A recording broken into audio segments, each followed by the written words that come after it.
Hello, this is Shane Thomas from the weekendhandicapper.com.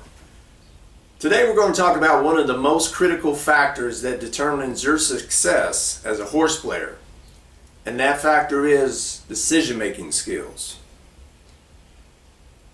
The level of decision-making skills that you have or can develop will separate you from being a pure straight-up gambler to becoming a successful, profitable horse player. Because if you wanted to, you can bet every single race on every single card that you ever play. If you didn't have good decision-making skills, there's no decision, you're going to play it. You're going to play that race, you're going to bet that race. But we don't want to be at that level. We want to say, you need to recognize and realize that most races on cards these days, you want to pass or skip it. You don't want to put your hard-earned money and invest in that race. So you have to be conscious of saying, look, I'm setting this race out. There's no value in this race. There's no opportunity for me to make a profit. That's where decision-making skills come into play.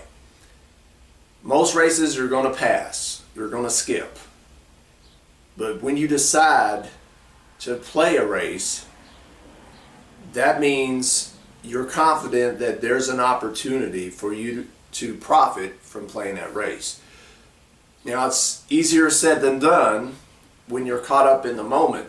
There's plenty of cases of, you thought you're going to only play a couple races and you're pretty confident in the most logical contenders and you have some great overlays and you think there's an opportunity to make some money, and when the race doesn't shape up or play out like you thought it would, sometimes that sends people into a spiral of chasing their losses, and then psychologically they throw everything out the window, and just from there on they're chasing their losses, trying to catch up by betting every single race.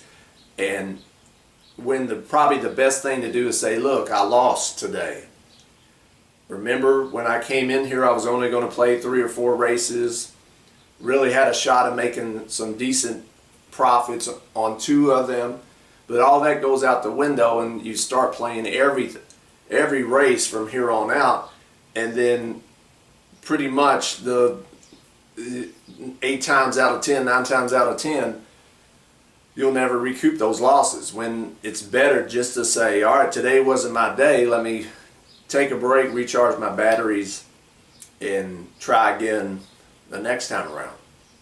So I just wanted to make a video highlighting the importance of decision making and being conscious of your decision making skills at all times, especially in the midst of when you're actually playing or you're at the track and you just get caught up in the moment, and there's sometimes you're like, surely I can't be that bad of a handicapper, I'm due. Well, that's not true. You got to look at each race individually and separate yourself from what happened last time. What the last race doesn't determine what's going to happen this next race. So always be conscious of sticking to your guns, making great decisions, and understand that most races you're going to play you should pass or skip, and really the ones that you think you have a good advantage on, you go after those races and make good sound decisions. So for the weekendhandicapper.com, this is Shane Thomas. If you want to add comments to this video, giving us some examples of times that you made some great decisions or times that you made some lousy decisions and how you learned from them, that would be wonderful. So until next time, happy handicapping and happy horseplaying.